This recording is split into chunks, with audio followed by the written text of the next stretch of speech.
an honor to be here to present this One Health webinar. It's to celebrate the One Health Day. It's celebrated in November 3rd. And I would like to call Dr. Emma Rossen from the World Federation of Public Health Associations, President, and Dr. Chow from our One Health Working Group of the World Federation of Public Health Associations. And I'm here on behalf of a Brazilian Collective Health Association, and it's a pleasure to be here. Tēnā koutou, tēnā koutou, tēnā koutou katoa, tēnei te mihi atu ki a koutou I tēnei rā, I tēnei ahiahi, I tēnei pō hoki.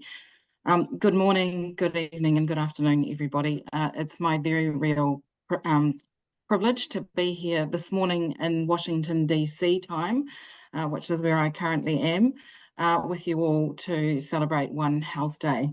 I particularly want to speak in support of the relationship between CPMA and Abrasco and the establishment of this working group, the One Health Working Group for the World Federation of Public Health Associations. I want to recognise the importance in highlighting the need that is being recognised more and more, that we need to return to a deeper focus on what can be described as Indigenous, traditional and or holistic ways of knowing, doing and being. This approach has always been about collective being, collective success, and the ultimate outcome of equitable health for all, planet, populations, humankind, all other beings in our broader ecosystems. The World Federation of Public Health Associations' goals of advocating for peace, contributing to systems change, and decolonising public health, underpinned by the understanding that health is a human right, support the strong and needed One Health approach to how we will be better able to achieve a sustainable and thriving planet and populations. It is important to state that we are never just talking about addressing physical health needs, but also mental, spiritual and environmental, which includes planet, nature's ecosystems, our symbiotic relationships with all living beings, and the importance of acknowledging the spiritual connections between, around and inside all of these. Prevention is the most important tool we have for the health of all living beings, preventing further harm to planet, people and ecosystems. True prevention requires honest acknowledgement of the issues and bravery to act differently to achieve better outcomes. Shared decision-making, peace and safety, shedding of ego and focusing on relationships is key, along with internal reflection.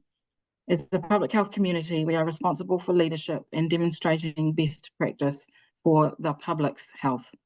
Once more, I acknowledge our One Health Working Group, the celebration of One Health Day, and the collaborations and work that we are all committed to, fostered by our collective desire to achieve equitable health for all. Thank you very much for having me today, and I wish you a great webinar. Thank you so much, Dr. Emma Rossen. And now I'd like to call Dr. Chow for the introduction of the webinar and to speak about its significance. Thank you for introduction, and good morning, good afternoon, and good evening, ladies and gentlemen. And today is November 4th now, but yesterday it marks the 9th annual One Health Day, a global campaign aimed at highlighting the interconnections of the human, animal, and environmental health. So this day, One Health Day, serves as a platform for education and awareness, bring together experts from a diverse field to address shared health threats through the One Health approach. So the World Federation of Public Health Association is committed to advancing global public health through its mission of protecting people and the planet, preventing disease, and promoting peace, health, and well-being, as outlined in its strategy plan for 2023 to 2027. So in alignment with this mission, the CPMA, Chinese Preventive Medicine Association, and the Brazil Collective Health Association. Both they proposed to set up the One Health working group under the World Federation of Public Health Association. And today, actually, in celebration of One Health Day, the One Health Working Group is preparing to host the global webinar. So we explore the progress made in the One Health approach in light of recent health crisis. So this webinar aims to deliver into the successful case studies and implementation challenges faced globally, particularly regarding the emerging infectious disease and antimicrobial resistance. Additionally, we will discuss how education and policy play crucial roles in fostering interdisciplinary cooperation to address health threats at the human-animal environment interface. So I'm very happy we invited several experts from our working group. We'll deliver their reports and bring more scientists to work together in the future. So this is a wonderful platform we are working on it. So thank you once again for your participation in this events, and hope your involvement on the discussion will be help us our action in the future. Thank you so much and for your coming. So I am Issam Benis, Professor of Public Health from Mohammed VI International School of Public Health at Mohammed VI University of Science and Health in Morocco. And I am honored to present Professor Zhu Nong Zhu, our first esteemed speaker. Professor Xiao Nong Zhu, this is the Vice Dean of a School of Global Health at Shanghai Jiaochang University School of Medicine and Director of the One Health Center, a collaborative initiative between Shanghai Jiaochang University and University of Edinburgh. Professor Zhu also serves as the Chief Scientist at China CDC and chairs the One Health Working Group on the World Federation of Public Health Association. With over 14 years of dedicated experience in combating tropical diseases, he has significantly advanced the application of One Health principle within China and beyond. So today, he will discuss the evolution of One Health insights from China. Professor Zhu, we are eager to hear your insights. Thank you for introduction, Professor Issam Benis, and I'm Xiaolong Zhou from China, and I'm very happy to present the evaluation of One Health insights from China. And my talk will be divided into 3 parts. Let's see the evaluation of One Health. As you know, all the society that came from primitive civilization and agricultural civilization and industrial civilization. Now we are coming into the environmental civilization. But with the development of societies and people get more and more short distance from the tribe, villages, and urbanization, now is globalization. So the first question is, with the increasing of the population density, how can people and nature coexist harmonized? So this should be considered in our One Health approach as well. And the second one, we can see the One Health is not suddenly come out. Actually, from ancient time, more than 1,000 years ago in China, and Chinese traditional medical doctor already put the human health and the veterinary health at the same thinking way and to practice in the same philosophy. But until the 1976, Professor Calvin Schwab from USA proposed the one medicine concept, and which is veterinary science and human health should be linked to each other. And in the year 2004, ecosystem health, or called eco health, actually proposed, then followed by One Health come out. So from the right, the figure in the right side, and you can see both Global Health and One Health grow up very quickly after the 2010. And so One World, One Health particularly was proposed in the Manhattan Declaration and in the year 2004, and also until the year 2019, and Berlin Principle on One Health also proposed. This updated One Health approach effectively connects the health of human, non-human animals and ecosystem in an economic and a social political context. So until the year 2010, actually the tripartite concept note was proposed by FAO, OIE, and WHO Corporation. And then the second MOU, tripartite MOU was signed in the May of 2018. So after the COVID-19 pandemic, the quadripartite was set up in the March 2022. So the four leaders and signed the MOU once again and try to make a more promotion of a One Health approach in the disease control and health, combat the health threats. So this quadripartite actually invited and established the One Health high-level expert panel, we call the OLEP, and this group actually made the definition of the One Health, which is integrated, unifying approach that aims to sustainably balance and optimize the health of people, animal, and ecosystems. Although the One Health approach has been well recognized, its application in shaping policy and the practice has still been inadequate.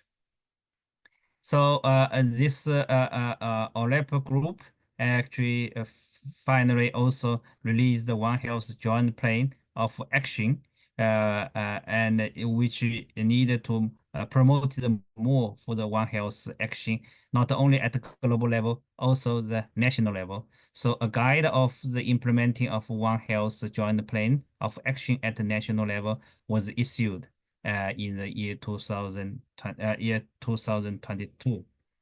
And so let's see what's the zoonotic control by One Health approach in China. And zoonoses are infectious diseases that can pass from animals to human. Actually, 75% of new human diseases are zoonotic disease. So it's really important to control those zoonoses by One Health approach, because the zoonoses have the cross-species infection, multi-hosts, and great harmful to human and very difficult to eradicate it. So whenever from SARS in the year 2003 until the COVID-19 in the 2019, and then now we are dealing with the monkeypox. So which is what's the next we need to consider more. So we call the disease X. What's the next disease X?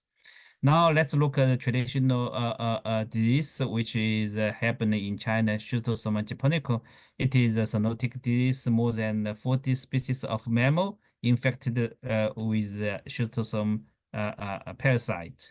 And in addition that human get a really serious morbidity, and they laying the egg with the feces.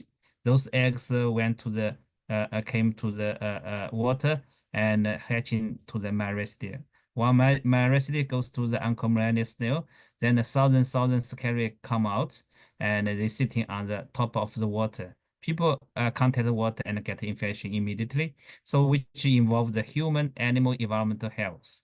Of course, if we need a control or even eliminate this, we need the One Health governance issue as well. So this is a serious problem in the older time. More than 12 provinces was endemic area, and more than 100 million people at risk of the infection. But within the last 7 decades, the schistosomiasis control very well and goes through down of the prevalence rate. And the current situation is going to be eliminated by next 5 years.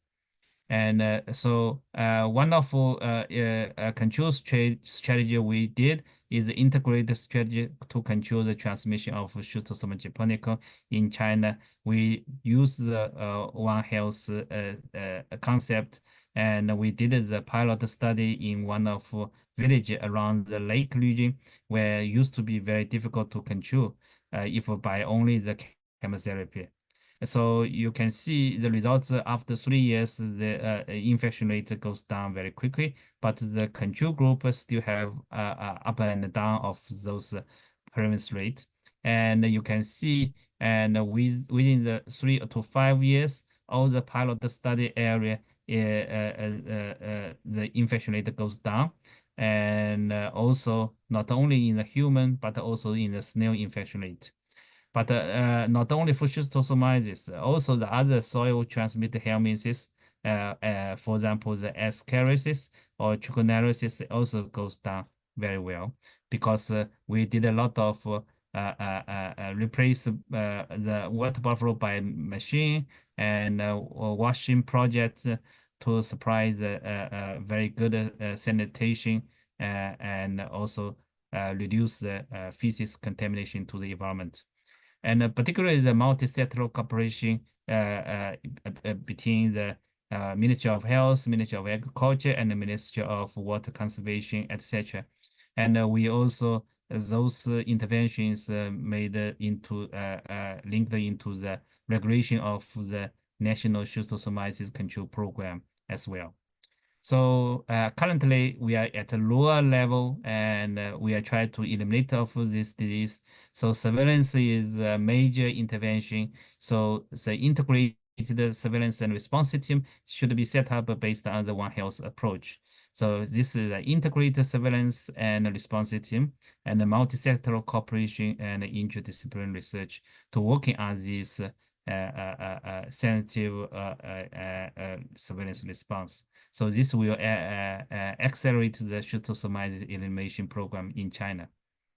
And you can see by the end of 2023, all the provinces has reached into the transmission interruption. So this is really, really good.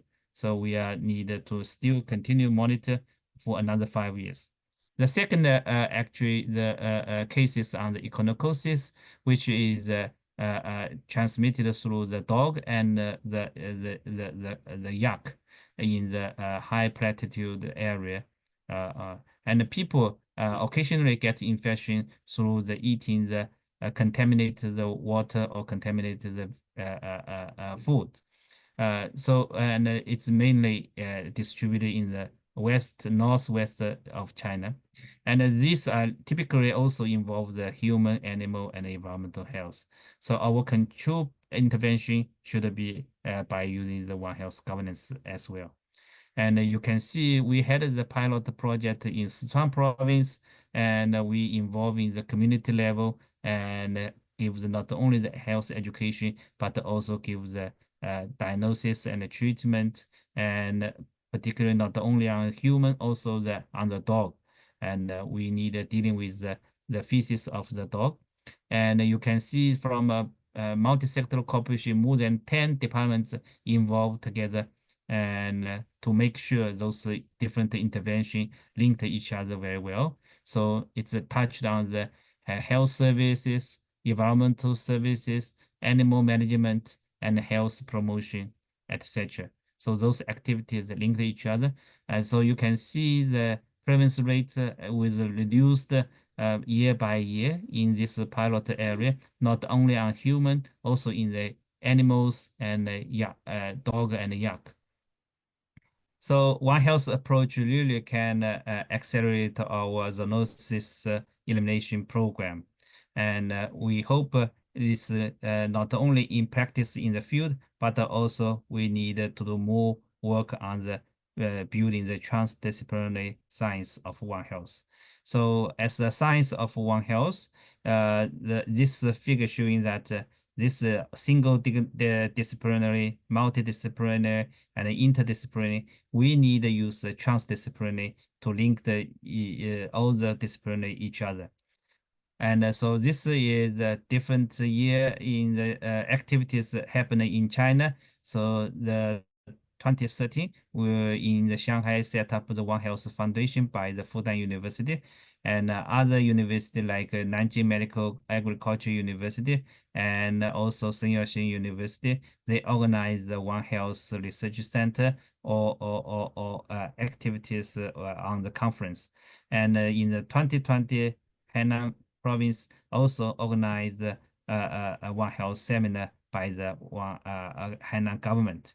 So where we are set up the One Health Center in Shanghai Jiao Tong University, and also the Chinese consulting on One Health was set up in 2021. Now we work together, and also two scientific journal on One Health bulletin, as well as Science in One Health was launched in China. So particularly the Chinese consulting on the One Health, the main task is to communication activities and carry out scientific research and development and information exchange and sharing in all the universities. Now they start from 18 member institutions, now more than 26 institutions involved together. So every annual One Health Day, we work together as well. So for the One Health Center in the Shanghai Jiao Tong University, linked with the University of Edinburgh, was set up in the 2020 after the COVID-19. So the vision is improve the health and well-being of human and promote the building a community of common health for the all mankind. So this we are focused on the 4 different tasks. Of course, as a university, education is the first one. Second one is innovation, research, and development focused on the One Health. Then we also provide the think tank function to provide the recommendation to the government, and also the academically sharing the knowledge hub through the knowledge hub. So of course we need supported by big data. And you can see we set up a different research project in Chongming Island. This is a suburb of Shanghai. So we collected different examples from animals and the bird and the fish and the snails.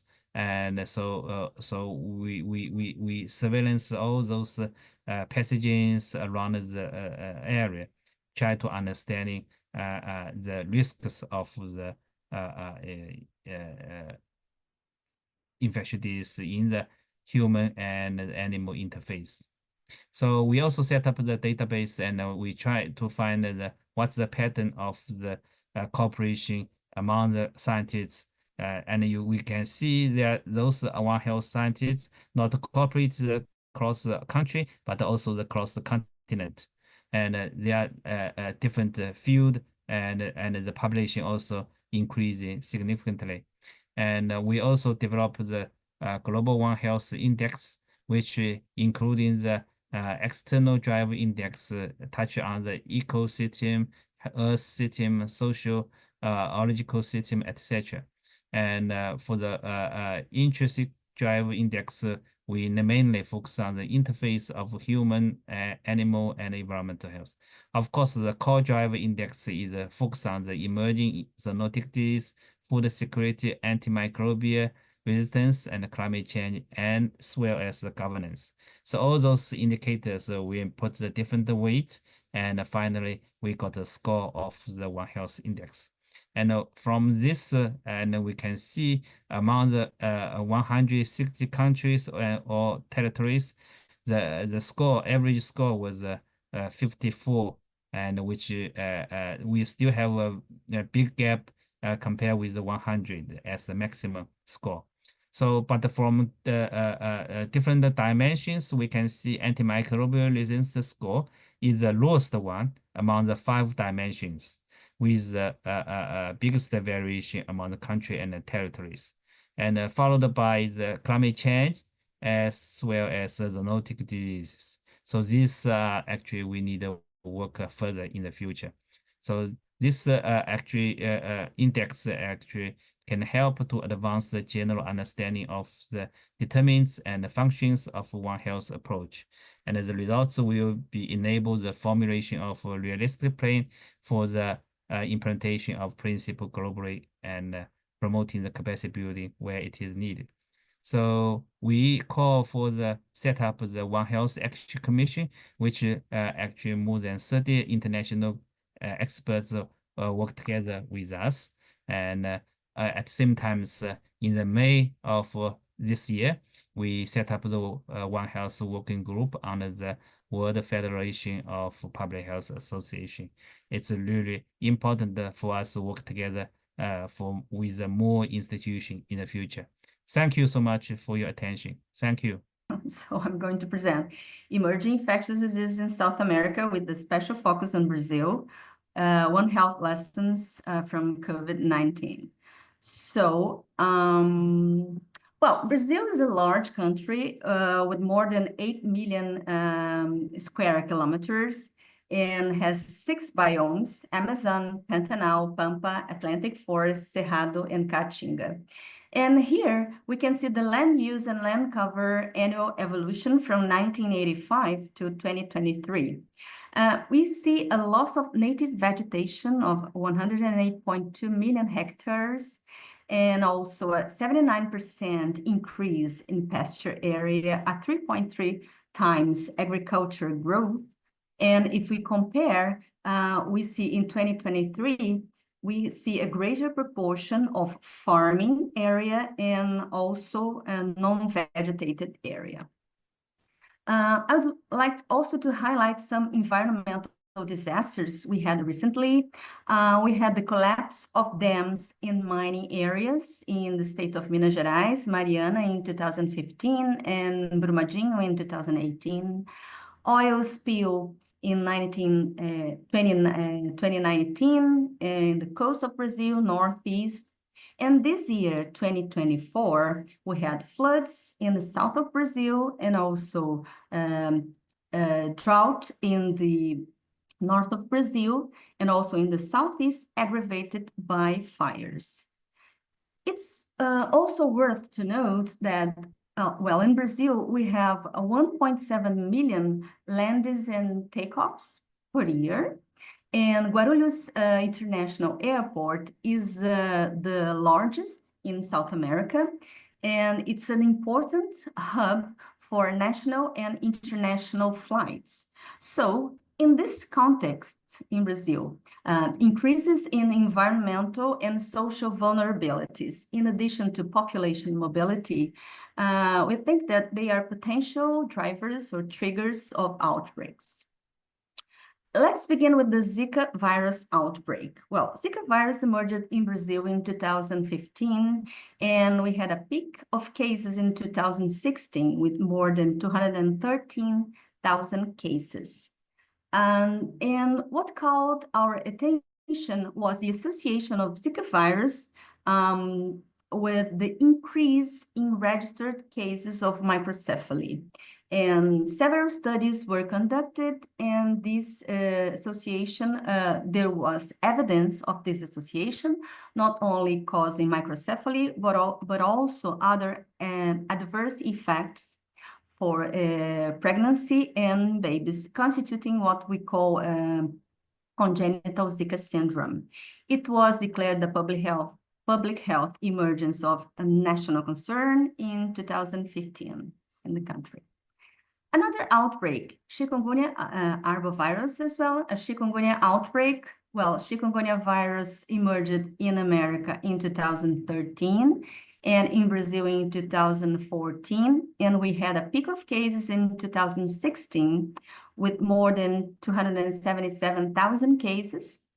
Well, clinical manifestations mainly are edema and disabling joint pain. The course of disease may be acute, subacute, or chronic. And if it's chronic, it can last for months or even years, affecting people's lives and work. It's challenging in the treatment of the disorders. And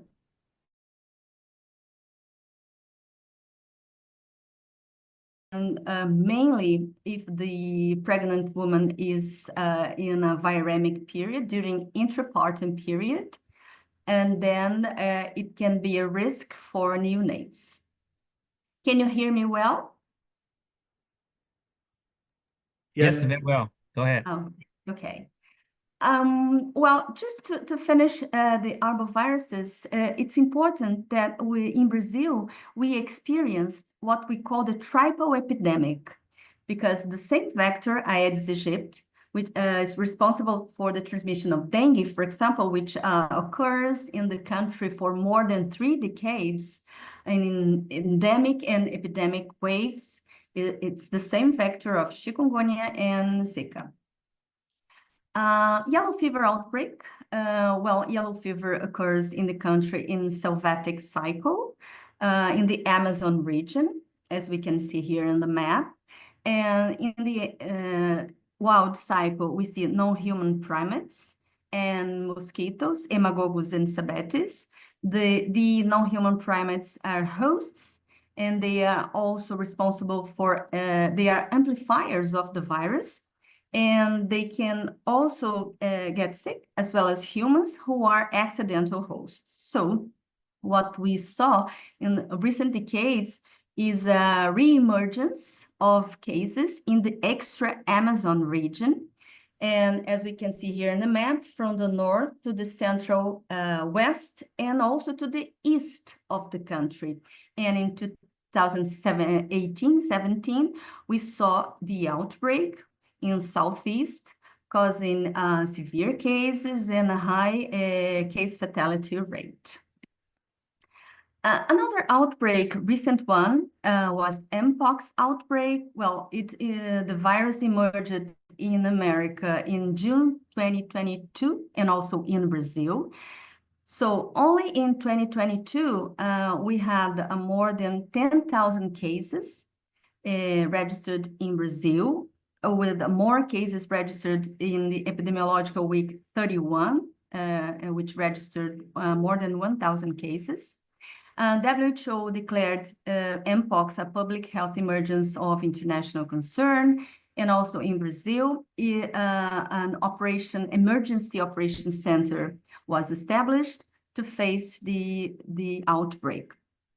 So we saw a sustainable decline in cases. In 2023, we had about 800 cases, and in 2024, about 950 cases so far.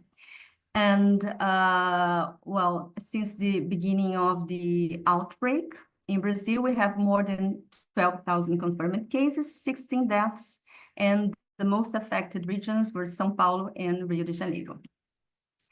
Another recent zoonotic virus which emerged is Urupuxi virus.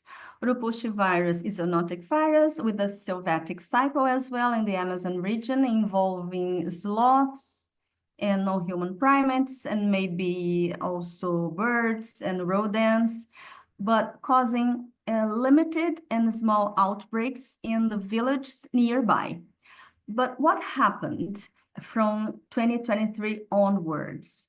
There was the decentralization of molecular exams, diagnosis. So we ranged from 831 cases confirmed in 2023 to more than 8,000 cases confirmed in 2024. And again, it causes mild disease, but vertical transmission is also a risk. It has been investigated. So 2 fetal deaths were associated with Urupuxi virus infection in the northeast of the country, Pernambuco and Ceará, and 1 case with congenital anomalies also associated with Urupuxi virus in the north of Brazil, Acre. And regarding COVID-19 pandemic, in Brazil, we had more than 38 million accumulated cases, and with a peak in 2021, In 2022, started a decline in cases. Vaccination started in 2022, January, February. And we had more than 713,000 deaths with a peak in 2021.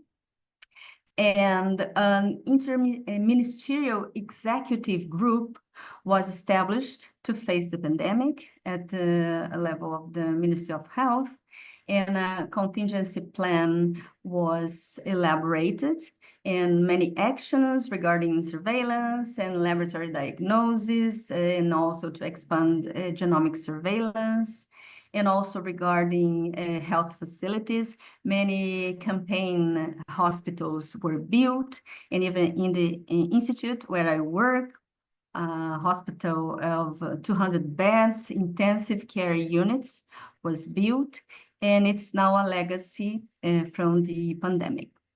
Well, as I said, vaccination started in 2021, and so far we have more than 95% of the population over 18 years old in Brazil with at least 2 doses of COVID-19 vaccine. So what do we do to face these threats? Well, health surveillance in Brazil, led by the Ministry of Health, is very robust and decentralized. And we have some actions designed with a unit called National Center for Strategic Information on Health Surveillance, designed to detect these possible unusual events that can constitute a public health emergency.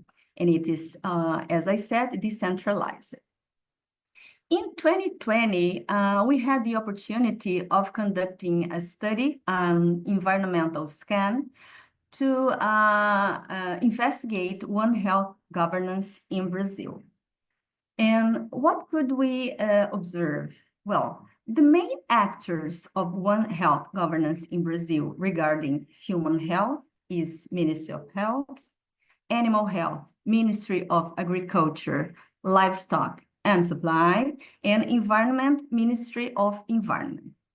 They do not have integrated actions, but regarding some specific programs for specific disease, to control some specific disease, they have joint actions. For example, Ministry of Health and Ministry of Agriculture, especially for the control of rabies, West Nile virus, avian influenza, bovine spongiform encephalopathy, and AMR.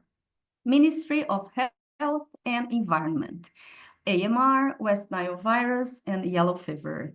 Ministry of Environment and Ministry of Agriculture, AMR, control of wild boar, and control of dumps and waste disposal. And there are also some plans involving different ministries, like the Brazilian Plan of Preparedness for Influenza Pandemic, the Preparedness and Response Plan for Yellow Fever, and the National Program for Rabies Control and Herbivores.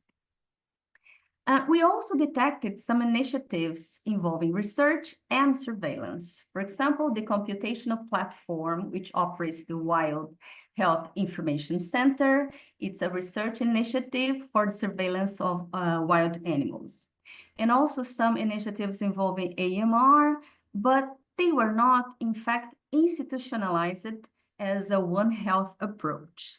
So this year, in April 2024, there was a decree which was published establishing a One Health committee involving different ministries and other government agencies, universities, and also professional associations, and also civil society. So this committee, the first task of this committee is to elaborate a One Health plan.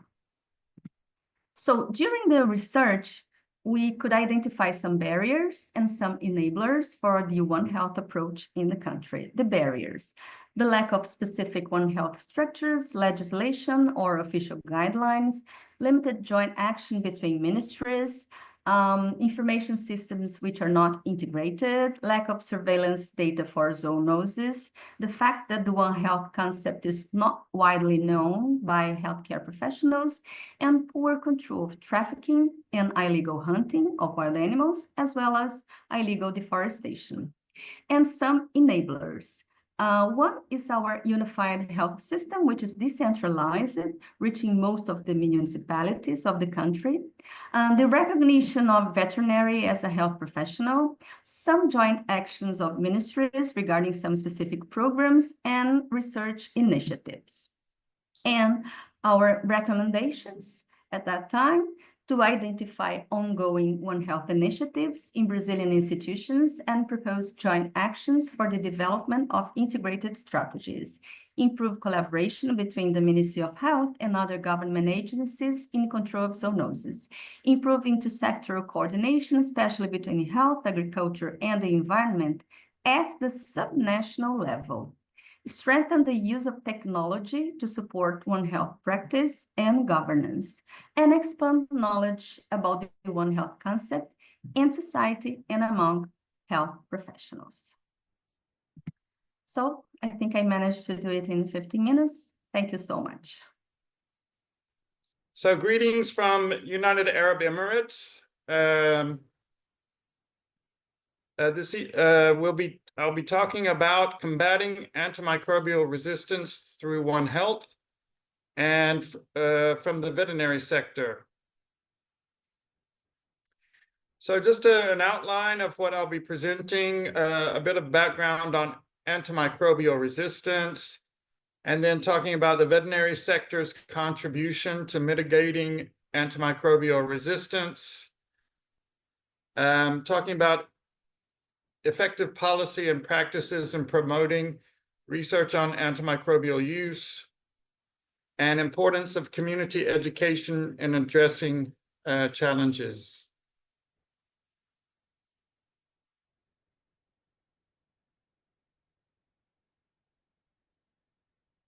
So just some background.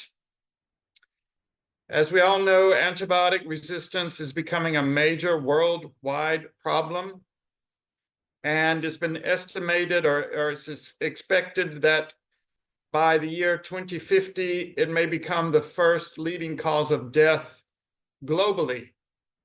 As you can see here on this map, it's estimated by 2050 that there'll be 10 million deaths a year due to antibiotic resistance, with 90% of those deaths occurring in Africa and Asia. So this is very concerning. And also of concern is the pipeline of new antibiotics being produced is decreasing, and so we have fewer and fewer new antibiotics coming available. This is just showing you a timeline for developing antimicrobial resistance against most of the discovered antibiotics. All of these key antibiotics that have been discovered, and then on the left side, you can see where resistance has developed, sometimes very quickly. And just to show you some of the more recent morbidity and mortality rates from United States Center for Disease Control. I think these are figures from about 10 years ago, showing already then some of the morbidity and mortality related to resistant bacteria. And especially if you look down at the lower left, MRSA, methicillin-resistant Staph aureus, already at that time, 80,000 cases a year, 11,000 deaths. So let's look at the veterinary sector and how it's contributing to mitigating antimicrobial resistance within the One Health framework. So why is it important that the veterinary sector be involved here? So let's think about how resistant bacteria are spread. And so the development of antibiotics coincided with the intensification of livestock rearing, and it was found that administering certain antibiotics to livestock animals enhanced their growth. And so antibiotics were just given indiscriminately to these livestock to help with their growth enhancement. And so these antibiotics were given, many of them orally, to these animals, and they would pass through their digestive system, remaining microbiologically active, and then excreted into the environment in their manure, along with antibiotic-resistant bacteria. So not only the remnants of these antibiotics, but also antibiotic-resistant bacteria into the environment with the manure of these livestock animals. And then, as you know, in many instances, the manure is then used to fertilize crops and spread out on the land. And so we had an environmental reservoir developed from these resistant bacteria and antibiotic residues out on the land, and then disseminating to humans, other animals, other livestock, other wildlife animals as well. And then also in the aquaculture practice of treating fish with antibiotics administered through the fish feed, or immersed, or even directly applied into the water, that then these antibiotics were dispersed into the water systems, also helping spread resistant bacteria. So that's on the food-producing animal side, but then also on the companion animal side, dogs, cats, we have found emergence of antibiotic-resistant bacteria and antibiotic resistance genes, as well as multi-drug resistant bacteria emerging and spreading amongst the pet dog and cat populations. As you can see on the right-hand side, several multi-drug resistant bacteria have been isolated from the dogs and cats on different continents. And this is concerning because of the close contact often between these companion animals and humans, either from petting or licking or physical injuries, as well as sharing an environment, the home together, which have facilitated the transmission of antibiotic-resistant bacteria and genes. And we've also found that some of the bacteria, for example, E. coli, isolated from dogs and cats, are very similar to human isolates. And that also helps increase the potential for transferring resistant strains between species. So not only from food-producing animals, but also from our pets or companion animals, this exposure.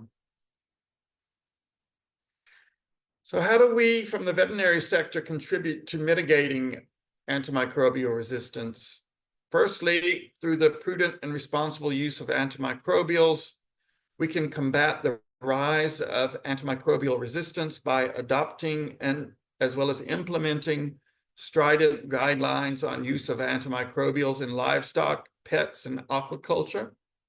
We can also opt for alternatives such as vaccines and probiotics, and avoid the use of antibiotics for growth promotion in food-producing animals. We're also involved in surveillance and monitoring of antimicrobial resistance. We contribute to national and global surveillance programs for antimicrobial resistance by collecting data on resistant pathogens in animal populations. And this data helps provide insights into how resistance develops and spreads across species and environments, enabling more targeted interventions. Also, we help enhance infection prevention and control by implementing robust biosecurity measures, promoting good hygiene, and ensuring regular vaccination programs of animals.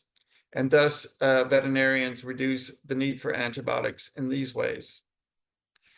We're also involved in awareness campaigns, improving education We can promote best practices in animal husbandry, disease prevention, and responsible use of antimicrobials, both large animals as well as companion animals when we see our clients.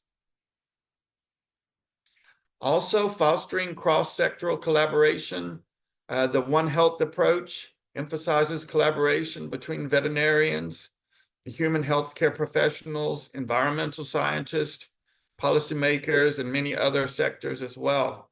And so in this way, the veterinary sector contributes to sharing expertise, data, and strategies across these sectors. We're also involved in research and development of alternatives to antibiotics. The veterinary sector is at the forefront of researching alternatives to antibiotics, and this includes the development of new vaccines, probiotics, and biomimetic materials that can prevent or treat infections without contributing to antimicrobial resistance. So those are the ways we're helping to mitigate antimicrobial resistance development. So I'd like to also talk about effective policies and practices in promoting responsible antimicrobial use. We look at antimicrobial stewardship programs to optimize the use of antimicrobials, improve patient outcomes, whether they be human or animal, and reduce the development of resistance. And these programs involve guidelines for prescribing practices, regular reviews of antibiotic use, as well as education for healthcare professionals. We're also promoting regulation of antimicrobial sales and prescriptions. As you know, in some countries, antimicrobials are available only through a prescription by a licensed healthcare veterinary professional.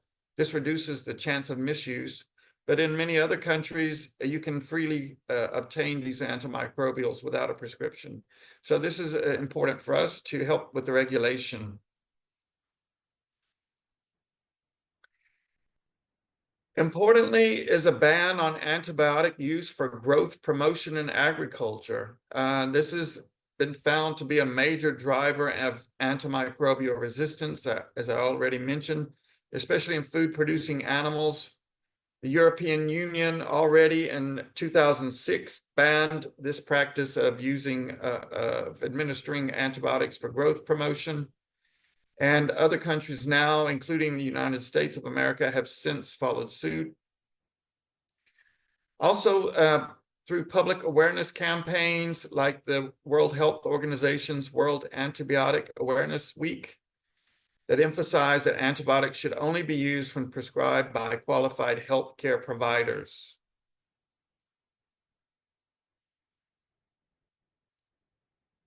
Also promoting global and national action plans.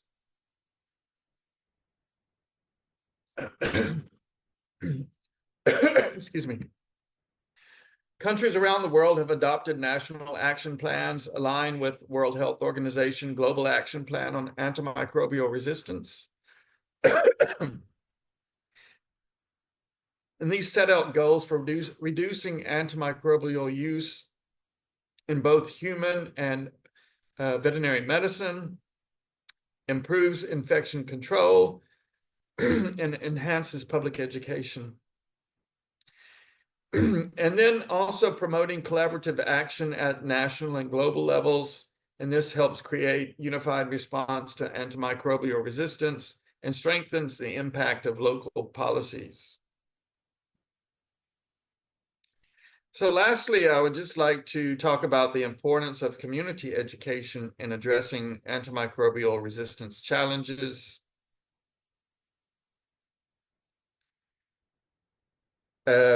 We help reduce the misuse of antibiotics by educating communities about when antibiotics are necessary and when they are not. This empowers people to make informed decisions and reduces the unnecessary consumption of antibiotics. Also by promoting awareness of antimicrobial resistance risk. And many people are not really aware of the serious consequences of antimicrobial resistance. So if we can make them aware of the risk of antimicrobial resistance by encouraging greater responsibility as well as adherence to medical guidance would be very helpful. Also, by addressing the misconception of antibiotics as a cure-all, in many communities around the world, there's misconception that antibiotics are a cure-all for many illnesses, regardless of what is actually the cause. And so this leads to unnecessary demand for antibiotics, and especially in those countries where antibiotics can be assessed without a prescription. And this leads, of course, to antimicrobial resistance development. And importantly is building long-term behavioral change. It's essential for reducing antibiotic misuse and resistance. Education campaigns regarding antimicrobial resistance must be ongoing. They can't just be a one-time effort in order to have a lasting impact. And the goal is to build a culture of responsible antimicrobial use across the communities. So in conclusion, the veterinary sector plays a very vital role in antimicrobial resistance mitigation through the One Health approach. Effective policies, including antimicrobial stewardship programs, regulations on antibiotic sales, bans on growth promotion antibiotics, have all significantly reduced antibiotic misuse in both human and animal health sectors. Importantly, surveillance and monitoring systems are crucial for tracking resistance trends. They help guide policies and inform interventions on how to combat antimicrobial resistance more effectively. And importantly, community education is essential in raising awareness about antimicrobial resistance and fostering long-term behavioral change regarding responsible antibiotic use. Just want to acknowledge my colleague, Dr. Hazem Khalifa. He's our assistant professor of pharmacology and toxicology here, who helped me prepare this presentation because I'm actually a parasitologist. And thank you very much for your attention. Today I'll talk about the global collaboration on One Health in agri-food system for global health and food security. I believe many experts and partners here today in the meeting room perhaps have already collaborated with FAO in the different technical areas. So FAO is a UN agency focused on ending hunger and ensuring food security. We have 195 members, but we have country offices in more than 130 countries.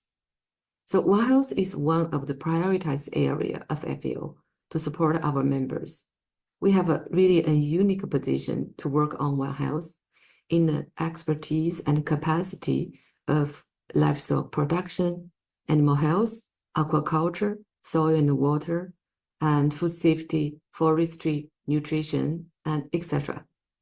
So One Health's key areas in FAO include, for example, antimicrobial resistance, zoonotic disease, transboundary disease, and high-impact plant pest disease, food safety, and also covering broader One Health aspects such as soil and water health.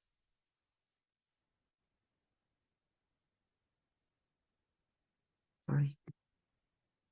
One Health and Disease Control Group was established to support FAO members to implement the One Health at country level, and also work very closely with stakeholders, including the quadripartite organizations and other key stakeholders. There are 5 clusters in this One Health and Disease Control group. So the first cluster we called the prevention, preparedness, and rapid response, focusing on transboundary animal disease prevention, including several key areas of work, strengthening national and global early warning and response systems, we have an Mpox system to help the countries collect data on animal health information, including zoonosis, and developing policies, strategies for addressing high-impact diseases, establishing national biosecurity pathways, and fostering science-based networks, and building capacity and promoting knowledge sharing, and also coordinating global regional efforts for disease control and prevention. So under this cluster, a FAO Emergency Management Center was established already in 2006. As of today, more than 100 missions has been organized in more than 50 countries to provide rapid response and focusing on emergencies, prevention, preparedness, and response. This is a second cluster, field animal health and One Health capacity building and coordination cluster. So this cluster supports surveillance and lab diagnostic capacity of veterinary services in already more than 30 countries. So aiming this support try to really enabling the countries to better detect high impact pathogens, support also, for example, post-vaccination and monitoring. So there are some key milestones. For example, under this cluster already developed, received, reviewing 20 national strategies, policies, and laws, building on the request by the countries. So creating around 80 evidence-based information resources and implementation tools. So training over 7,600 people, including veterinary professionals and para-professionals, and supporting more than 130 laboratories in testing and biosecurity quality assurance. So this cluster also provides support in the response and in investigation of over 250 outbreaks. This is really synergized and complementary with the emergency center we just mentioned in the last slides. So the reference center, laboratory capacity development cluster. So this cluster mainly has two main tasks. The first one is a FAO reference center designation. So this cluster really work across the organization and also with the key stakeholders, for example, WFPHA, and also we have a joint lab with IAEA. So we already have more than, I think by today, we have more than 80 labs were designated to be FAO reference center lab, covering the different technical topic, and including disease, including epidemiology, investigation, and including antimicrobial resistance and veterinary public health, workforce development, so on. So this cluster, another important task is ensure the quality of animal vaccine in FAO member countries through assessment and support vaccine procurement. So every year, this is also built upon the member request. We will provide support to review the dossier and the quality of the vaccines they are going to buy for their country disease control. So pandemic prevention cluster. The role of this cluster is to enhance the technical capacity of One Health workforce through training animal health professionals. This is also we are mentioning the cluster in a country support. So this is the cluster worked really closely with the country support cluster.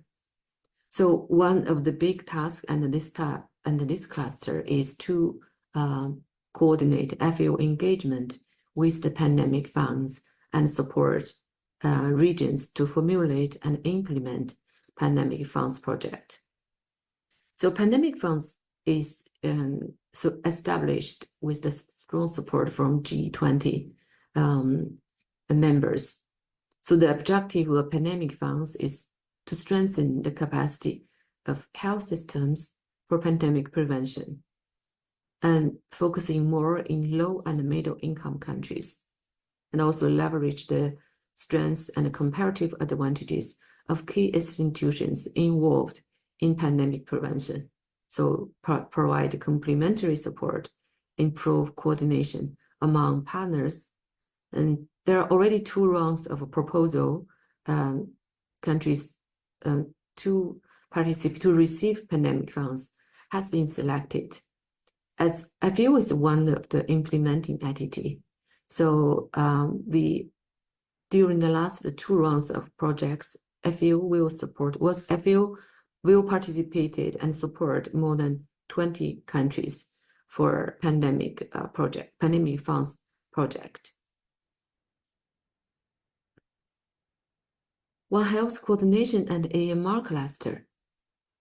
So the prioritized area under this cluster, including AMR, parasitic disease and resistance, endemic zoonotic disease, including, for example, rabies, brucellosis, zoonotic TB, and also quadripartite collaboration, including work with the Joint Secretariat. Actually, the Secretariat is in rotation. For example, FAO will be the host of the Joint Secretariat, and we also work very closely with the One Health high-level expert, the panel, where I think Professor Zhou Xiaonong is one of the members of this high-level panel. Regarding AMR, 2024 is really a crucial year for AMR. The second UNGA AMR declaration was adopted by UN members in September. FAO's flagship initiatives, including RENOFARM and INFARM, those are all mentioned in UNGA declaration. So RENOFARM, which is launched in China in April, Rongchang, which is a 10-year initiative to support members to reduce the need for antimicrobials on farms for sustainable agri-food system transformation. There are 3 objectives under RENOFARM. You can see on the slides on the right side of the slides.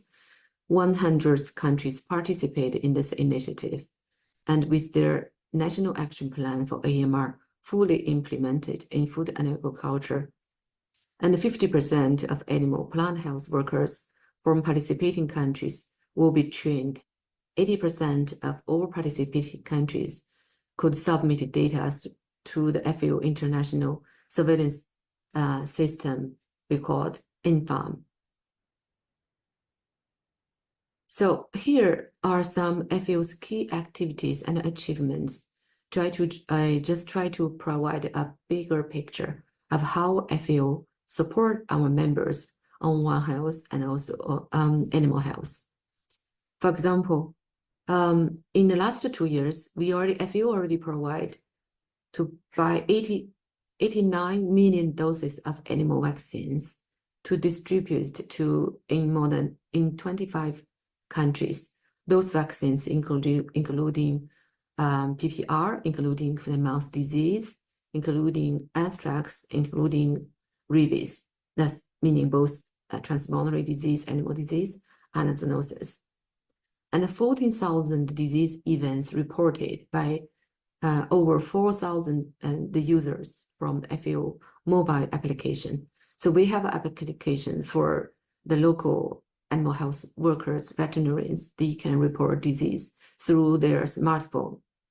So more than $100 million mobilized for 21 countries we just mentioned to support pandemic funds, because FAO is an implementing entity. More than 7,000 trainees strengthen their animal health in 50 countries. More than 70 countries supported by the implementation, their national action plan on AMR. So there's 17 labs renewed, designed as reference center. In total, we have more than 80. More than 500 labs received FAO support to to improve their technical capacity and equipment. And then we have 11,900 participants join the FAO e-learning courses through virtual learning centers. And also with FAO, we have an e-learning academy to deliver e-learning courses on antimicrobial resistance, on disease, which is already, I think, reached more than 150 countries. So in One Health implementation, especially at the country level, we are still facing challenges and a lot of gaps are still there. So for example, the insufficient funding and infrastructure and the limited access to vaccines, medicines, animal health innovation, emerging disease and AMR threats, and weak policy regulatory frameworks, and weak surveillance system and the limited animal health and One Health workforce, and also climate change, environmental stress that's really worsen the situation of the One Health stress. The rapid global regional trade, poorly really regulated animal markets contribute to the spread of disease across borders, and also the different risks from both on the cross borders and along the value chains. So moving forward, we will be strengthening our One Health in agri-food system for global health and food security. Here, just name a few milestones on the roadmap of One Health in agri-food system. So we organized the first ever Sustainable Livestock Transformation Conference in 2023. So we just mentioned the Rural Farm launch, and in 2024, and also 2024 is the year and the camelid year. So we have the serious celebration activities for the camelid year. So for 2025, next year, we will organize International Forum of Sustainable Beekeeping and Pollination. And we will launch to develop the action plan for sustainable livestock transformation. So all this One Health will be key component and this forum and action plan. So 2026 will be an international year of rangelands and pastoralist. And also the International Day of the Milk will be endorsed by UN General Assembly, perhaps could be in 2025 or latest by 2026. So those are the key events and really could be as a platform to provide One Health support to FAO members. So this is my last slide, just to highlight the quadripartite collaboration on One Health. One Health Joint Plan of Action is an overarching guiding document developed by quadripartite organizations, but this document will provide guidance to all members and other key stakeholders to implement One Health at a country level. So the 6 action tracks were identified and One Health Joint Plan of Action. And to implement this action, joint plan of action, 3 pathways were also identified. So including the governance, policy, legislation, financing, advocacy, and also including the organizational development, implementation, and sectoral integration. And the 3rd pathway is data evidence and knowledge exchange. So every year, the principals of the 4 organizations will meet together to discuss and to prioritize, to identify the priorities, the gaps and needs, and also promote the One Health and on the really high and political agenda. For example, G20, G7, and UN General Assembly, and also really strengthening advocacy on One Health implementation at the country level. So actually today, I am in G20 One Health high-level meeting. This is a very good example of how quadripartite advocate One Health and to put One Health in this high-level political agenda. So with that, I'll stop there, and thank you very much again for your attention. And if you need any further details, please feel free to contact me. I leave my contact here, and also we have the website, and you can get more details about the work, how FAO collaborate with the international stakeholders to support members on One Health, on AMR. Thank you very much again. Ladies and gentlemen, dear colleagues, it's my pleasure to be here. So I will try to talk very briefly today on entomological threats and emerging zoonoses and innovating or trying to be innovating approaches in One Health education. Entomological threats, or in other words, vector-borne diseases, are very important. They make up to 17% of all infectious disease, which is not negligible, with about 700,000 deaths annually, and they are caused by bacteria, parasites, viruses. The most well-known, and of course, malaria, which is the number one worldwide, with 219 million cases globally and 400 deaths every year. Dengue, extremely important as well, with basically 4 billion people at risk in 129 countries, and about 40,000 deaths every year, and 96 million symptomatic cases. Symptomatic. The number of infected people is far larger than that. Leishmaniasis, another important disease, parasite like malaria, is more than 1 billion people at risk, and 30,000 new cases annually in visceral leishmaniasis. However, these vector-borne diseases are not a fatality. Okay, they are preventable through protective measure and community mobilization. That's what we're going to talk about today.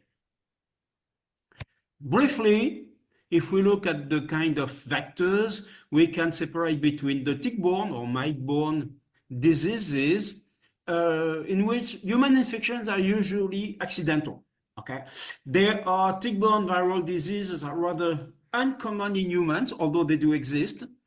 The most common one are the tick-borne bacterial diseases like the Lyme disease, scrub typhus, marine typhus. But since there are bacterial diseases, efficient antibiotic treatments exist.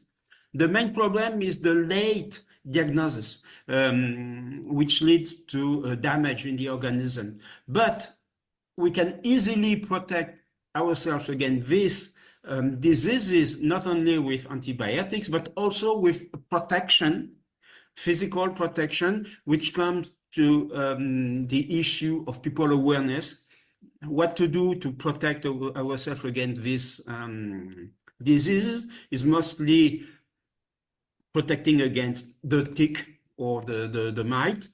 We need also to invest a lot and do some effort in early detection, and because the treatment exists and is quite easy. The main problem actually is the diphtheria-borne diseases. It's the most threatening one. Of course, malaria, but malaria is really under elimination worldwide. Filariasis is the same thing, important but under elimination. Onchocerciasis was once eliminated in West Africa, but it's coming back. Yellow fever, very deadly diseases, but there is a vaccine, which is a good thing. Japanese encephalitis, also there is a vaccine. Of course, leishmaniasis, there is a vaccine, but on dogs, and so it's still a problem. Leishmaniasis has to be addressed as well. So, but the public enemy number one is definitely dengue, although other vector-borne viruses exist like chikungunya or Zika, but number one is clearly dengue. And dengue is, by all means an anthropogenic disease. And with a lot of questions about that disease, because the virus is Asian, comes actually from Southeast Asia, but the main vector is African, Aedes aegypti. The secondary vector itself is Aedes albopictus, so Asian, so two main vectors, and there is a vertical transmission in the mosquito. The main problem with dengue, but the same with chikungunya because it's the same vectors, is that these mosquitoes are anthropophilic. They feed on humans for blood meals, for eggs maturation, but they also live in human settlements. So it's a big problem because whenever you have a human settlement, these mosquitoes will be here. And they have been spread worldwide because of international trade. And this started several centuries ago. Initially, they were called disease of rivers and port and not dengue. It really tells where it's coming from. First really possible pandemic was registered in the second half of the 18th century, so it's pretty old. But the real breakthrough in the spread of dengue actually happened in the late 19th century with the opening of the Suez Canal, when a very good vector, population vector of Aedes aegypti was brought in contact with the virus. The mosquito was present in Egypt and was moved with boats to Asia. And the problem is that this vector population was very, very good at vectoring the virus. Then it spread all over the world during different steps. During the Pacific War, in the Pacific, World War II. In South America, it's after elimination of the vectors with DTT to fight yellow fever. But the vectors came back with trade and invaded South America, bringing dengue. In Africa, it's also trade with Asia, which is responsible. And in Europe now, where we have Aedes albopictus, not aegypti, but albopictus. Again, because of trade with Asia, still using the Suez Canal, but the other way. And albopictus is capable of resisting cold climate, so is adapting very well in Europe. So, important thing about dengue is that it cannot be tackled if not considering human activities. It's essential. So then we come to One Health automatically, especially because we have a change of paradigm with dengue or let's say Aedes-borne diseases. Because of the global economy, which is our economic system today, mosquitoes are spread all around the world through boats, mostly transported by boats. And we have another problem, which is that our modern society is highly mobile.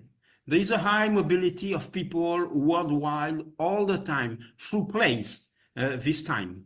So people travel from different parts of the world when they are still viremic, so still infectious.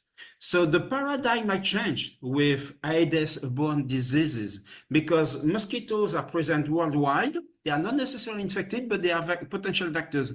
And humans are transporting the virus. So with these diseases, the humans have become the vectors. So it's still a vector-borne disease, but with humans mostly as vectors of the virus from one region of the world to another. And main problem with dengue and chikungunya as well, it is not possible to predict outbreaks. There have been a lot of trials for that. There is a system which is recommended by WHO, the Segomia index, so the house index, the container index, the Breto index, but they are actually not predictors. They are simply indicators of the demography of the vector, but there is absolutely no correlation between any of these index, so Breton, house, container, with the incidence of dengue. It's completely independent, no correlation at all. But what we see is that the distribution of mosquitoes and is not following a Gaussian monomodal curve. It's following a non-parametric distribution because it's not a biological character. It's actually mostly a societal one. It depends on the human settlement, the houses, etc. So we really have to tackle this kind of descriptors of the human settlements and the human housing and the type of houses and type of settlement to find correlation, because there is absolutely no correlation between incidence of dengue and stegomyia indices, even though it's still recommended by WHO, and entomological factors are not reliable indicators. So we need to move to something else, because the only way we have to prevent dengue and chikungunya as well is vector control. There is no treatment, there is no vaccine, at least for the moment. So we need to control the vector. But it's basically impossible for Aedes aegypti and Aedes albopictus. Why? Because we cannot use chemical insecticides. First of all, because it's banned in many places around the world. Second, because there is a high level of resistance. So they simply don't work, in addition of polluting the environment and being a threat for the health of people. And we could use Bacillus thuringiensis israelensis, which is a biocontrol agent, but it's not technically possible because of the breeding sites used by these mosquitoes. They are using very small containers, holes in the trees, glasses, tires, water containers, flower pots, a very small volume of water. It's impossible to detect. Many of them are cryptic. So it's impossible to detect all of them and to treat all of them. So there is a major problem here. We cannot efficiently use a vector control. So what can we do? Well, the sterile maize doesn't work. It simply doesn't work, and it's there is not enough dispersion. It's extremely expensive, and to make it working, we need to associate it with chemicals, which is a nonsense. Okay, what are the remaining possibilities? Trap bait or ovi traps. So provide the females with artificial breeding sites. Using Wolbachia, so reproductive incompatibility on selected spots, using repellent and nets to isolate viremic people from the rest of the population, or fogging. These are technical means of controlling the mosquitoes. However, they must be used as part of an integrated approach. There is no single solution, it's not possible. Ovitrap should be implementing along with elimination of natural breeding sites. Ovitrap by themselves will not work because we have the natural breeding site plenty. So we need to eliminate that. There is a community involvement for that.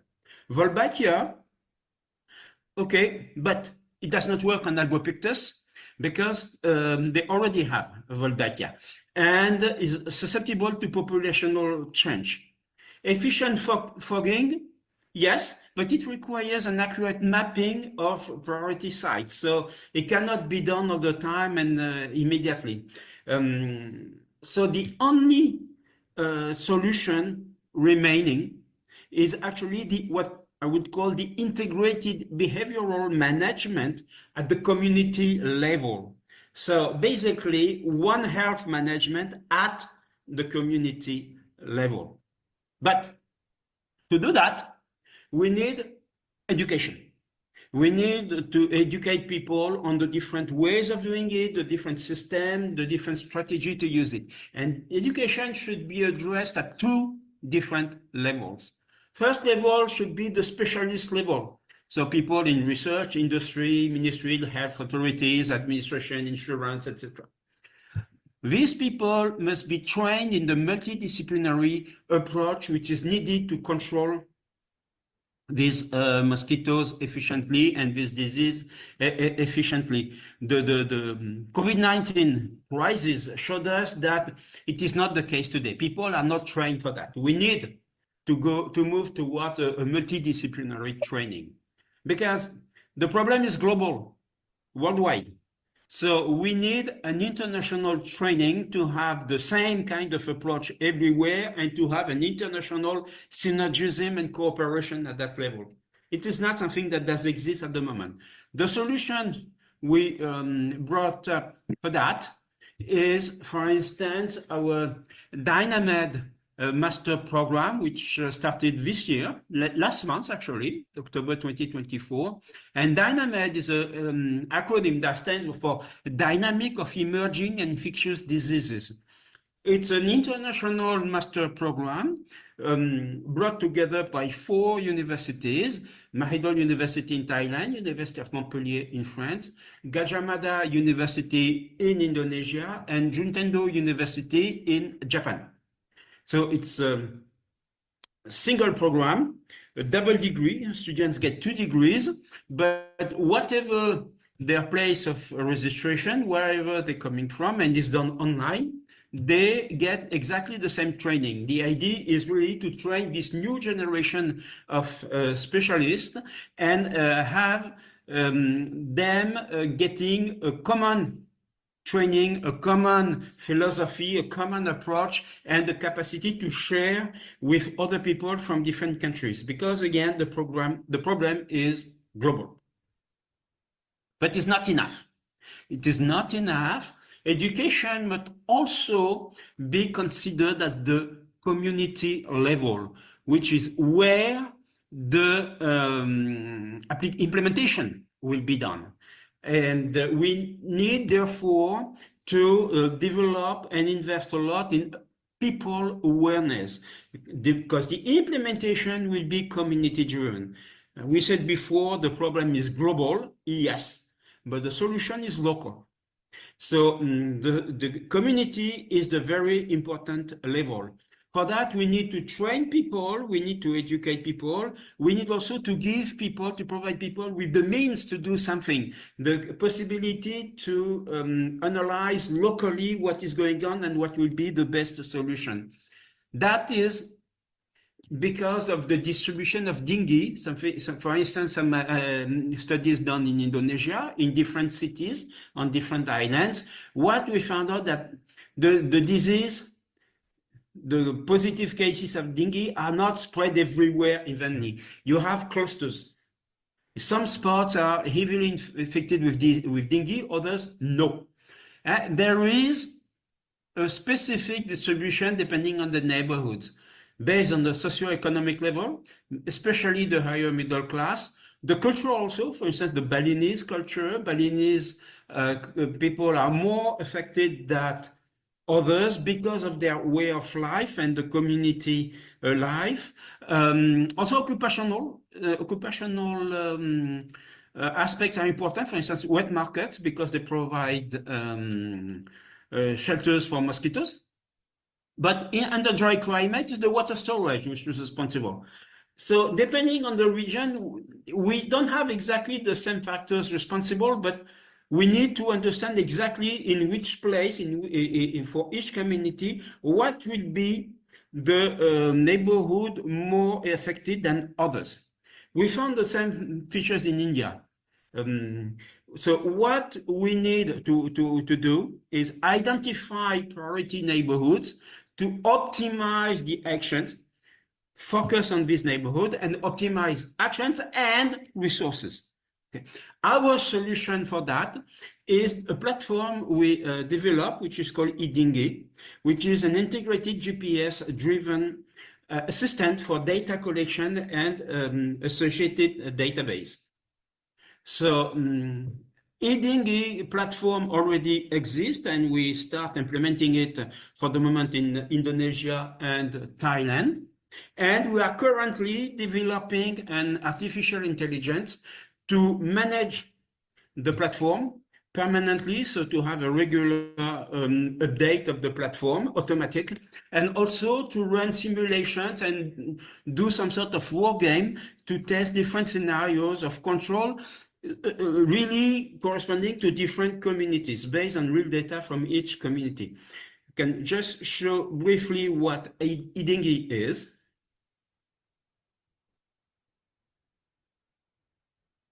Effective dengue research hinges upon data collection and analysis. Introducing eDengue, your centralized platform for dengue research. eDengue facilitates researchers with a comprehensive suite of tools: site selection management, field data collection, and laboratory analysis, all within a centralized user-friendly interface. eDengue simplifies site selection management by providing two intuitive methods for selecting your field site. Using QGIS, leverage the built-in map to pinpoint your desired location with ease. Alternatively, for situations where a map pinpoint may not be ideal, Field offers real-time GPS integration.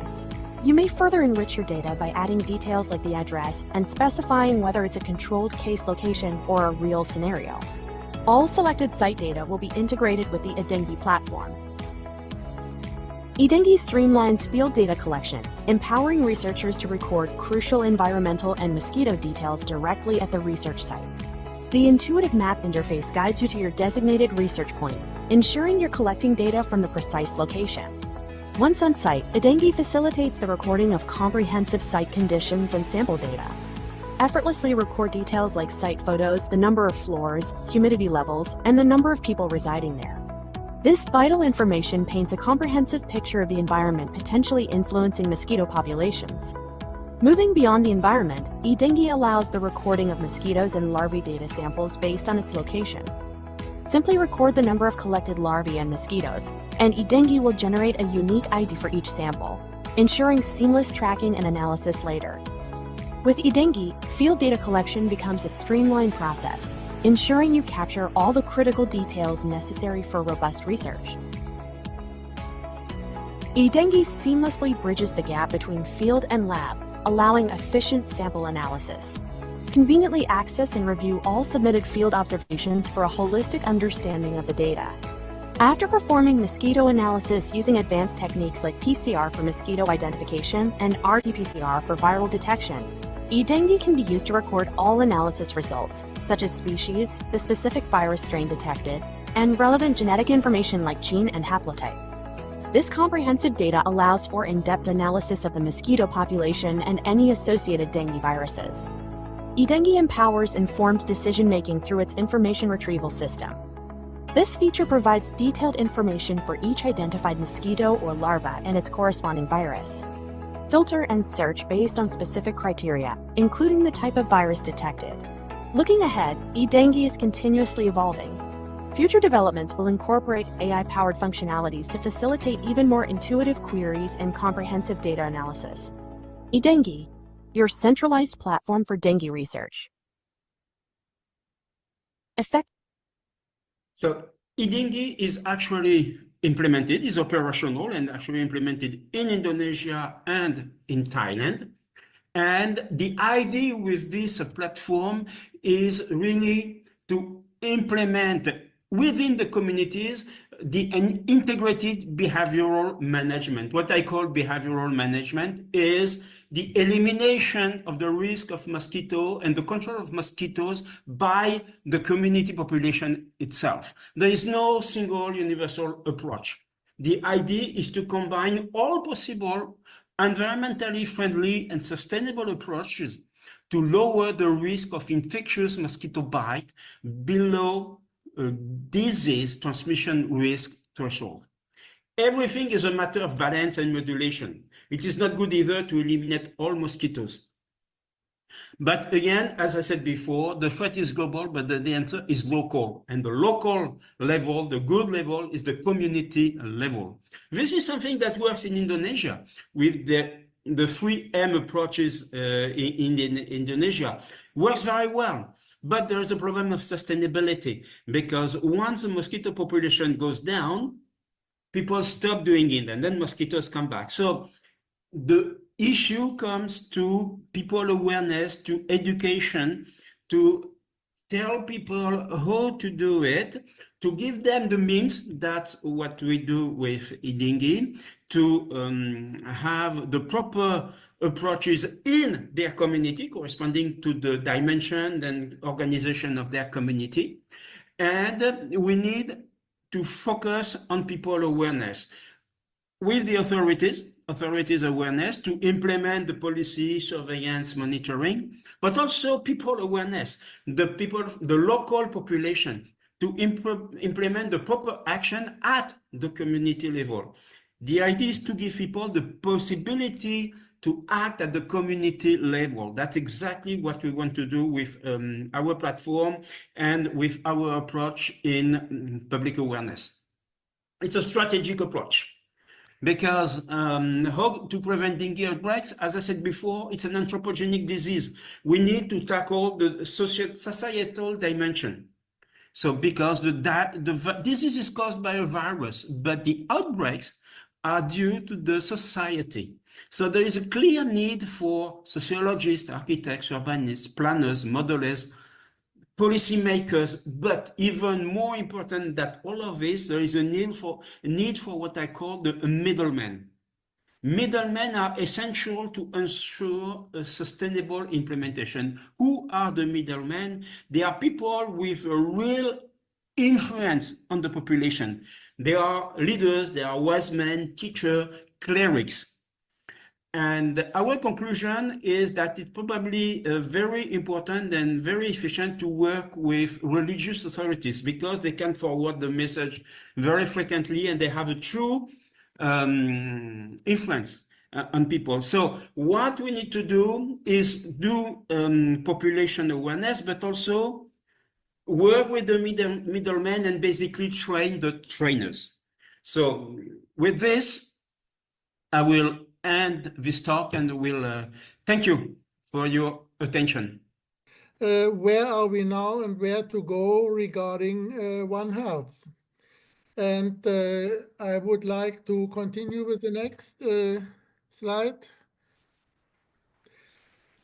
And want to start with a citation from Wiebers and Feigin.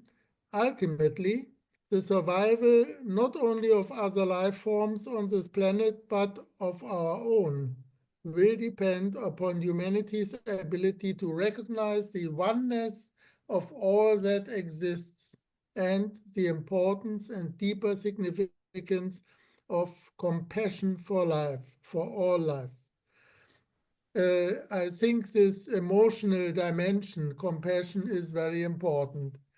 The more rational description of our framework for all of us, I think, is what has been mentioned already today, the United Nations quadripartite definition of One Health. One Health is an integrated, unifying approach that aims to sustainably balance and optimize the health of people, animals, actually plants, and ecosystems. The rest I would jump over because it has been mentioned already. But most of you, if not all, know this definition. I think it's constituting basis for our work. It has been issued about 2 years ago. Next. Going through all the statistics and describing our endangered world and living with them as they are is not enough. We know and we see the portal of the future or to the future is just opening. Does the irreversible disaster lurk behind it? The decomposition of our world as it was, a sixth extinction. I know that these are strong words, But on the other hand, I think in many of us, we have this suspicious stomach feeling that something is going wrong in our world. We have just heard a lot of presentations with a lot of admirable efforts, but is that enough? Given the past, the speed of the change in our world, for example, population increased to now over 8 billion and going even higher, up to 10 billion in the next 20 years or 30 years. So there is really a perspective which looks very dangerously. And the global COVID-19 epidemic may have been one of the last red lights for us to change. Here I selected 4 unbearable trajectories since 1970, 50 years ago. A percentage of 69 of global wildlife has been extinct. Almost 70% have been extinct in 50 years. Or the next, the figure 1, average global sea surface temperature rise since 1880 up to 2023. Sorry, here the 2 slides are mixed. I corrected that in my presentation, but this heading, global sea surface temperature, belongs to the right slide on the right side, and the word plastic production to the slide on the left side. I'm sorry for that.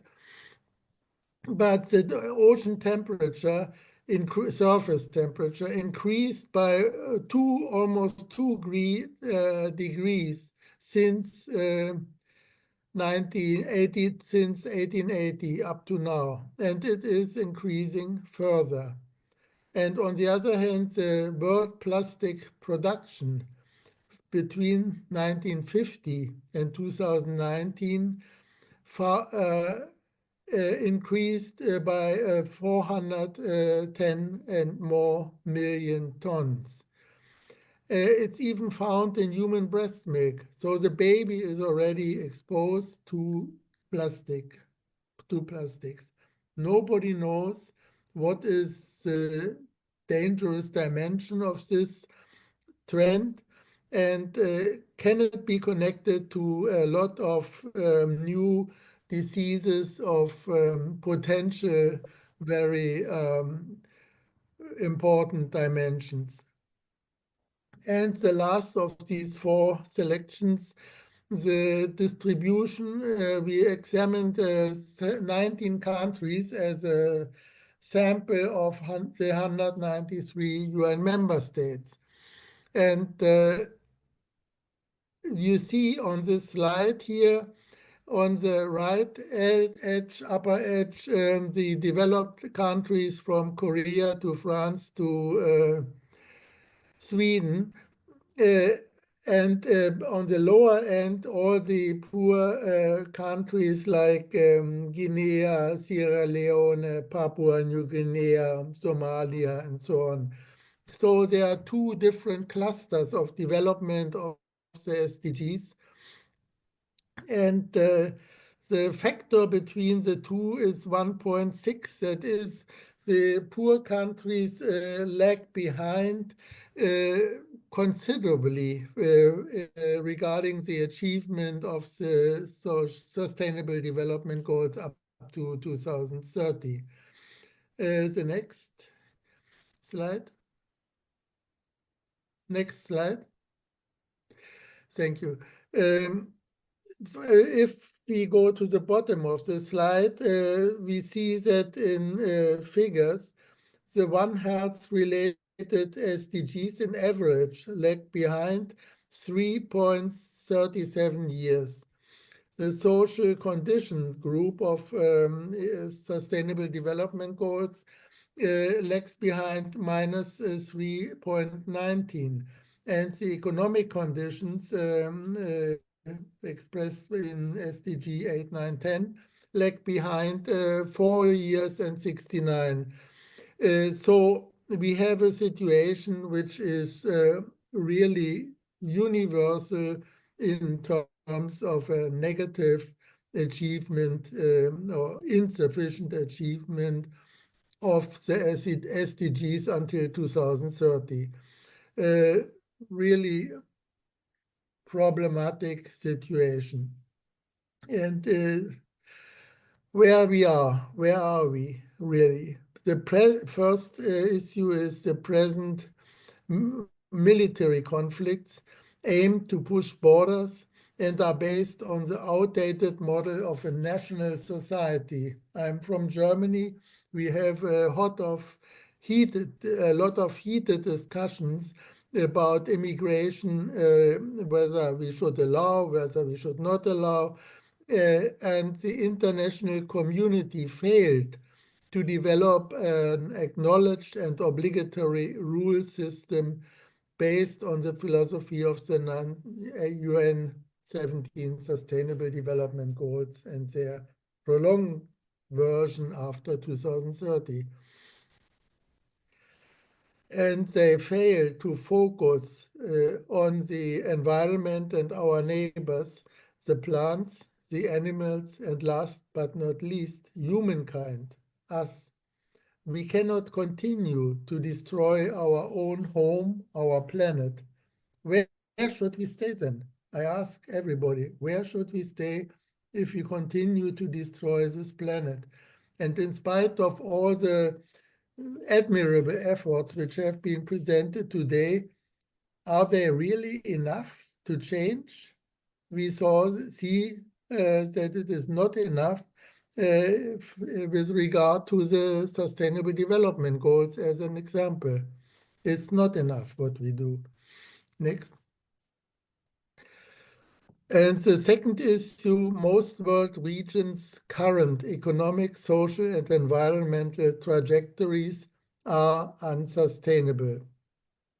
How did it happen that we find ourselves in such an endangered situation and are unable to react and prevent the catastrophe that appeared on the horizon?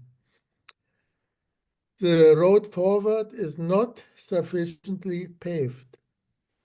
3 issues. Interaction between bottom-up initiatives and top-down good governance is essential to change, but does it happen? Cooperation between civil society organizations or non-governmental organizations should be systematic. Is it systematic? You can answer this question. And thirdly, coordination needs an organized platform. Do we have really a platform for organization, cooperation, and interaction? No. Or tell me something else.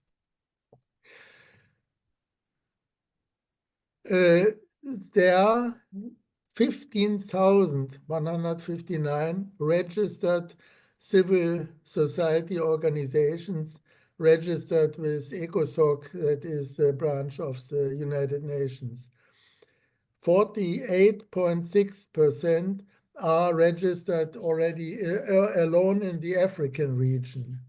The dominant fields of activities are economic, social, gender issues, social development, and not really One Health, but the term coming most closest to One Health, sustainable development, comprises 41% of these 15,000 registered organizations.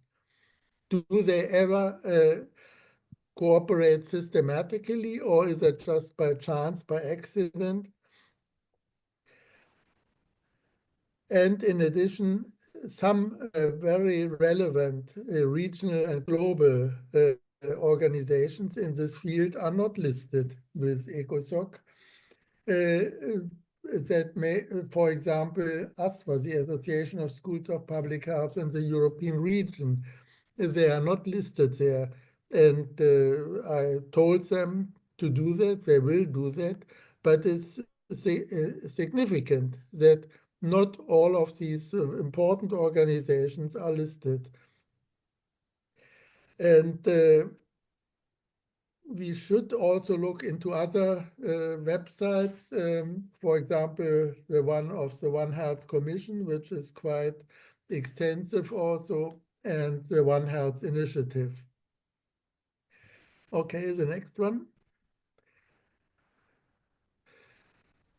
The question is, can we return to, let's say, cooperative, peaceful mind and communication? When around 12,000 years before Christ, the small hunter communities began to settle in larger agglomerations, the mutual support based on knowing each other and depending on each other had to be replaced by overarching systems like religious systems to keep the communities together. In the 19th century, science took over to pave the way, but not always coordinated. That's my permanent question. And can we return to this first nature? Can we return to our first nature now in a global setting and accept that everybody depends on all and all depend on everybody? The One Health concept provides the framework for this reality and offers to live like in the times of the small hunter community in harmony with our natural environment. Thank you. Next. Next.